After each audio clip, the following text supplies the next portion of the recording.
Well, howdy YouTube, Unky Joe here, Unky Joe's Playhouse. Today we're going to do a video on house repairs, namely getting the house re-leveled. I have been needing to do this for the past couple of years, and I finally saved up all my pennies to get it done. So I'm not going to chatter on, let's get right to the video. Now, anytime I deal with a contractor that I've never dealt with before, I'm always a little leery. And Tony called me, as he said he would, and they were here within an hour of the time they said they would get here. And so Tony and I started the tour of the house. I wanted to show them, you know, all the pitfalls around the house. We don't have any skirting or underpinning around the house right now, so it's easy to access. But I wanted to show them, you know, places where electrical pipes, that kind of thing, were located around the house. Now I went ahead and I turned off all the power to the outside mini split units, just in case, you know, they hit a cable or something or a wire, and I didn't want to short out and have one of his guys get electrocuted. So while him and I are doing the tour, his guys are getting ready, staging and whatnot. Now, one of the beauties of I know a lot of people aren't a big fan of mobile homes or manufactured homes. I am. We've had this place for 20 years and had very few problems with this house. One of the consequences, though, when you have a mobile home or a manufactured home and you don't put it on a permanent foundation, is that the house will move. Well, actually, any house is going to move. But in Texas, they tend to take the cheap route, and they go ahead and they put them on a slab foundation. I'm not a fan of the slab foundation. We have really expansive clay soils here in South Texas, and my brother is living proof of this. He bought a house that was 30 years old and had some water pipes leak under the foundation, and actually eroded his foundation where he had a pit under his house. And it cost over $30,000 to have that house, the foundation piers sunk into the ground and have the foundation stabilized. And they ended up having to come back again, so they had to do it twice. Now, I last had this house leveled about 6 years ago before my mother moved in, or after my mother moved in, I don't remember. And the people I hired were based on a recommendation by my neighbor. And let's just put it this way, these guys were in and out in a hurry, and you get what you paid for. Tony was, again, as much to level this place. I think I paid $900 with his other company. Tony was about $1,500, this crew, to do this. But you see, they came prepared and to get the place leveled. Anyway, what I was saying was, so if you're on a slab foundation, you know, it's very expensive because they've got to basically dig under the slab and reinforce it. But for about 150, 200 years, homes in Texas have been built on what they call pier and beam, which is basically concrete blocks, and then you have, those are your piers, and then your beams are big 4x8 or 8x8, you know, beams that run the length of the home, and then the floor joists are run counter to that. Now, why this guy is crawling around in the ground around the trailer, I have no idea. I thought maybe he was looking for something he had dropped or something, but anyway, I just thought it was interesting. He's wandering around the house. Anyway, back to what I was saying. So this is something, normally you go 10 or 15, sometimes even 20 years between having to re-level a house because they sink, you know, and you get the rain, then you get the wind, and it blows on the house, etc. So for 150, 200 years, houses in Texas were built on pier and beam for that very reason, because the soil is so expansive. You want to be able to get under there and re-level it every few years, so your house doesn't rack.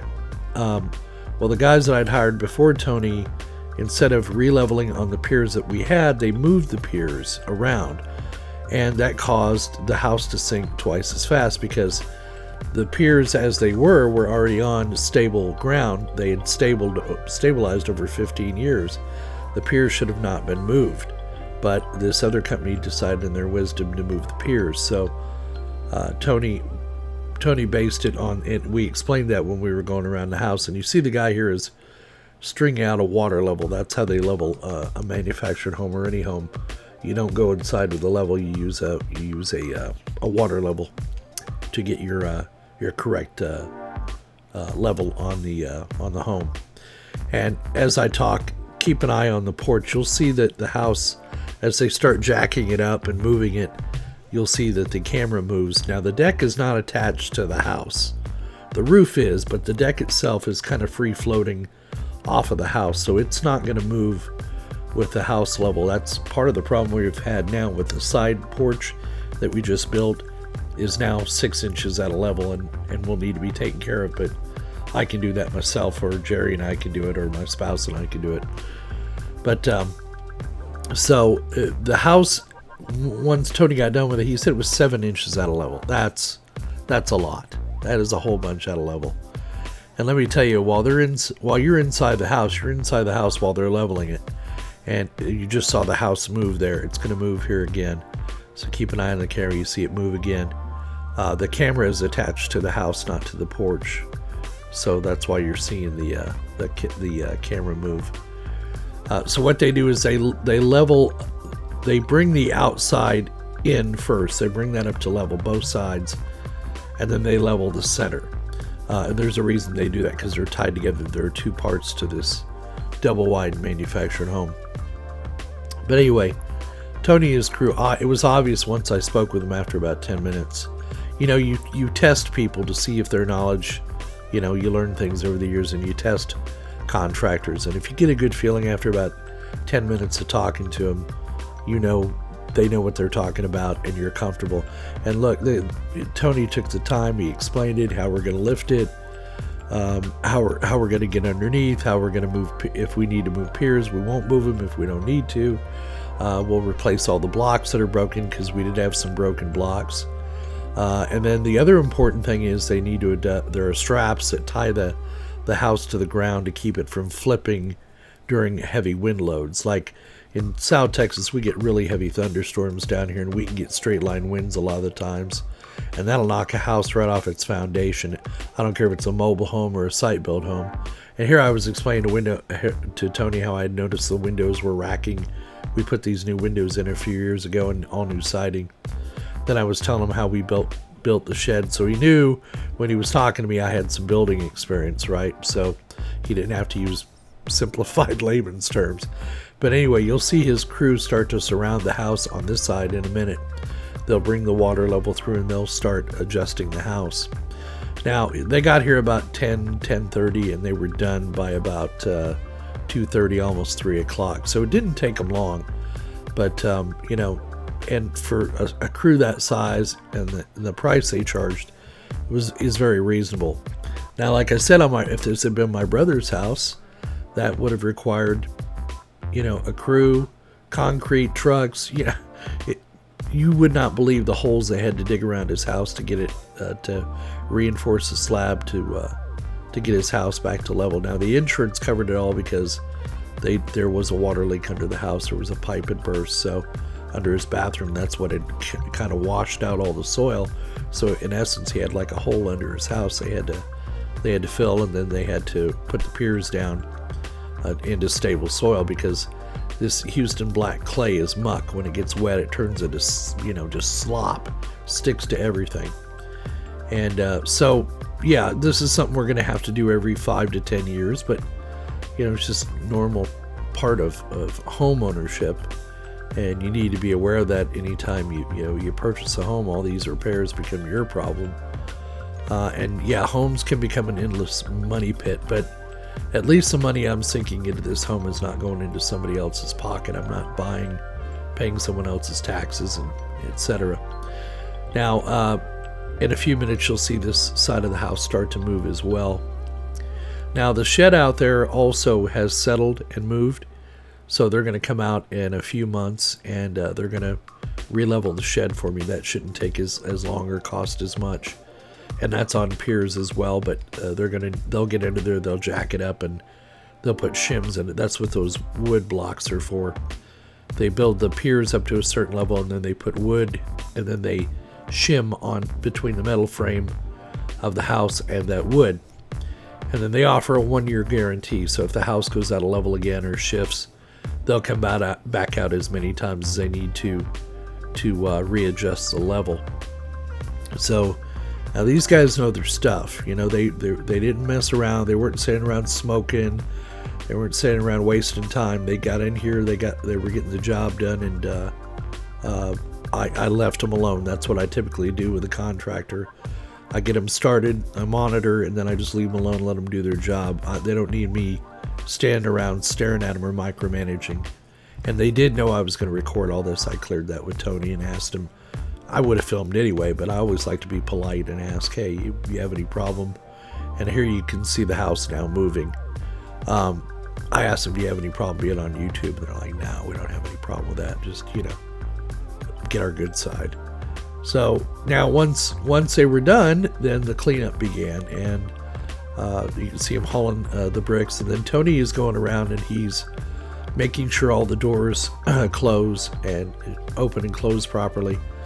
Now I didn't pay them to readjust the deck. I'd take care of that myself. The front deck is now needing to be re-leveled as well as the side deck, but Jerry and I will take care of that, or my spouse and I will take care of it. So Tony came back into the house and he was checking all the doors to make sure they shut properly, and while his crew was cleaning up. And I gotta tell you, I don't have enough good things to say about Tony and his crew, and I will be using him again. They also went up on the roof and they checked the marriage point at the roof to make sure it was sealed properly.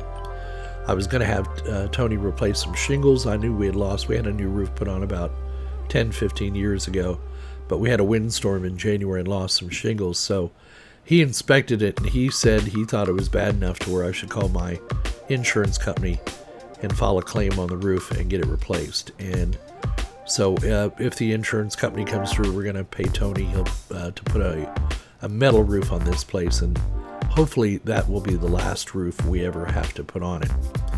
Now, I know a lot of people would argue with, spending this much money on a mobile home or a manufactured home, but, these things are built. Mine is built with 2x6 exterior walls, 2x8 floor joists, 3/4 inch tongue and groove plywood. It's a solid, well-built home, and it's served us well, and it's withstood storm after storm, and we just love it out here. So yeah, we're gonna keep spending the money on it. And you can see Tony and I standing here talking, and this is where I actually wrote him a check, and I was asking him about some more work to be done that I want to have done around the house, and he gave me some prices, and his guys cleaned up and they got on their merry way. So I want to say thank you out to A Plus Mobile Home Service, to Tony and his crew. They did an excellent job. They were very courteous and polite. They checked everything, and we've been very happy with their work. It's been about a week now since we had it leveled, and I tell you, it takes some getting used to not having funhouse floors in your home. I didn't realize how bad it had become.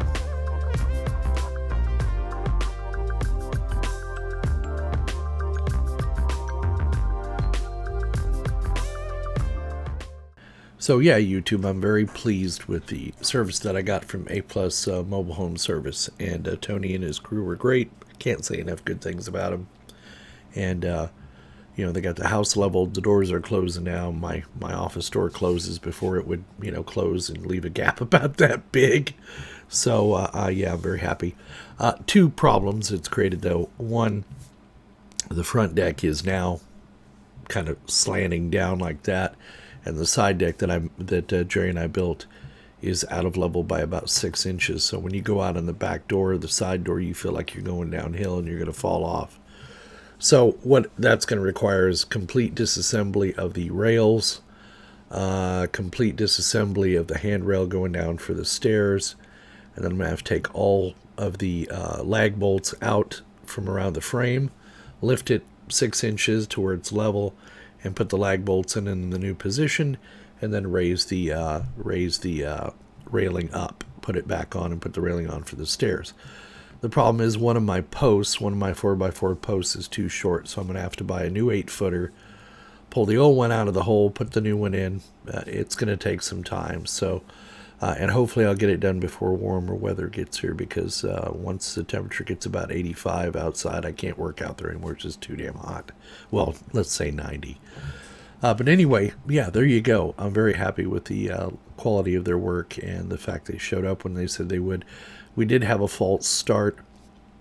It was scheduled to be done on a Saturday, and I was a little concerned because Tony did not call me to confirm the Saturday appointment. I texted him the night before, and he said, "Oh no, I have to reschedule you." And I'm like, that doesn't bode well. But we all make mistakes, so you have to give a little to get a little. And I had confidence with all the good reports I'd had from other people he's done work for that it was an honest mistake and he was worth the wait. And fortunately, that was the case. So there you go, YouTube. We hope you found the video entertaining and informative. As always, please give us a thumbs up down below if you liked it. Leave your comments in the comments section. And don't forget to donate if you have the means and you're so inclined. We take PayPal and we take Patreon. I'm going to talk about the coronavirus real quick. We are all healthy here so far. My spouse does work in the grocery sector. So he has good work every day and is getting exposed to all kinds of stuff. And I do have an elderly mother living with us. She's in her early 80s. And so it's fingers crossed. I'm sure we're going to get it. It's just a matter of time. But I would just tell everybody at this time to be responsible. Stay away from other people. You know, stock up on your food. Don't get into a panic and buy things you don't need. Leave enough for other people as well. And we'll get through this. You know, I lived through the swine flu epidemic in the mid-70s, and I'm not saying that this is not, not a scary prospect, but I do think there's quite a bit of overreaction going on out there. And I hope I'm wrong. I mean, I hope I'm right that people are just overreacting. But just do the sensible thing. Wash your hands, keep yourself clean. Don't cough into your hand, cough into your arm. If you are sick, wear a mask, not only mainly for other people's protection, so you aren't sneezing and expelling stuff. Common sense stuff, but don't let it totally destroy your life. And give it some time and be calm. Give it another week, and we'll see how things are in a week. And I wish everybody out there well. All my subscribers and anybody else watching this, I wish you and your family well. And just, be smart, be sensible, don't panic. And we'll all get through this. And don't forget, we'll see all of you on the other side.